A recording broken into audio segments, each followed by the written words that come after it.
আপনাকে আমি কতবার বললাম যে আমার 5টা উপদেশ মনে রাখবেন। আমি আব্দুর রাজ্জাক বিন ইউসুফ আপনার জন্য জাতিকে 5টা উপদেশ দিয়ে গেলাম। এক, আপনার জীবনের সবচেয়ে জরুরি কাজ কোনটা? এর চেয়ে জরুরি কাজ পৃথিবীতে নেই, সেটা হলো সালাত, নামাজ। মনে রাখতে হবে আপনাকে। পৃথিবীবাসী, আমি আব্দুর রাজ্জাক বিন ইউসুফ আপনাদের দ্বীনি ভাই হিসাবে মহিলা পুরুষ সকলকে বলে যাচ্ছি, মানুষের জীবনের সবচেয়ে জরুরি কাজ পৃথিবীতে, কাজ হিসাবে, কর্ম হিসাবে এর চেয়ে জরুরি কাজ পৃথিবীতে নাই। সেটা কি? সালাত। জীবনের সাথে কোনোদিন আপোষ করিয়েন না। একে শক্ত হাতে দমন করবেন, টাইম হলে আদায় করতে হবে যত সমস্যা থাকে। কোনো দিন 5 মিনিটের জন্য এর সাথে আপোষ করবেন না। এর চেয়ে জরুরি কাজ পৃথিবীতে নেই। দ্বিতীয় পৃথিবীতে জরুরি কাজ হালাল রুজি। আপনাকে আমি ব্যাংকে লোন নিয়ে ব্যবসা করতে বলিনি, কোনোদিন বলিনি। চকলেট দিয়ে ব্যবসা করতে বলেছি, তাহলে লোন নেওয়া লাগবে না। চকলেট দিয়ে যদি আমি ব্যবসা করি তো লোন নেওয়া লাগবে না। লোন এত খারাপ, লোন এত খারাপ, লোন এত খারাপ যে লোন যেন আমি না করি, এই জন্য আল্লাহর নবী দিন রাত পরিত্রাণ চাইতেন। সালাম ফিরার পূর্বে এমন কোনোদিন জীবনে একটা দিন ঘটেনি যে এই দোয়া বলেননি। দোয়ার শেষ বাক্যটা হচ্ছে আল্লাহুম্মা ইন্নী আউযু বিকা মিনাল মাগসামি ওয়াল মাগরাম। তোমার কাছে বাঁচতে চাই বড় পাপ হতে, তোমার কাছে বাঁচতে চাই ঋণ কর্জ হতে, তোমার কাছে বাঁচতে চাই বড় পাপ হতে, তোমার কাছে বাঁচতে চাই ঋণ কর্জ হতে, তোমার কাছে বাঁচতে চাই বড় পাপ হতে, তোমার কাছে বাঁচতে চাই ঋণ কর্জ হতে।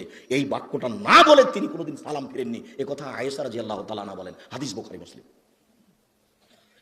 3, কোরআন তেলাওয়াত। 24 ঘন্টায় একবার কোরআন মাজিদ তেলাওয়াত করবেনই, করতেই হবে, নাহলে কোরআন বিপক্ষে চলে যাবে।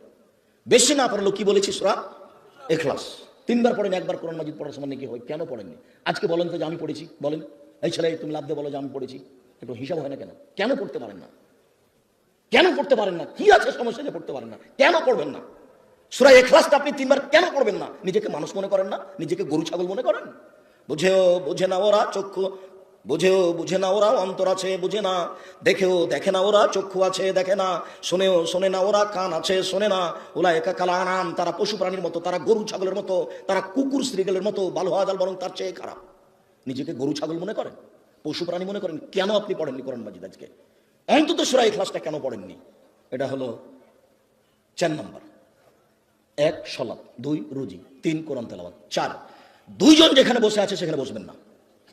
ওখানে বসে আর একজনের বদনাম করছিল, আপনি গিয়ে যদি বলেন হ্যাঁ ঠিক বলেছিস, আসলে ও খারাপ, এখন কি হবে? তাহাজ্জুদ সারা জীবনে যা পড়েছেন ওইটা যদি এক পাল্লায় দেওয়া হয়, আর ঠিক বলেছিস আসলে ও খারাপ এই বাক্য যদি এক পাল্লাতে দেওয়া হয়, পুরো জীবনের তাহাজ্জুদ হারিয়ে যাবে। মানুষের বদনাম কানে শুনছে, এটা কত বড় খারাপ আপনাকে আমি বুঝাতে পারি না। 4 জন যেখানে, 2 জন যেখানে বসে আছে সেখানে বসবেন না।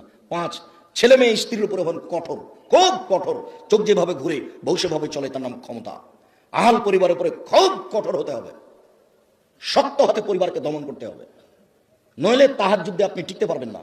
শেষে দেখা যায় বেটির কারণে, বইয়ের কারণে জাহান্নাম হয়ে গেছে।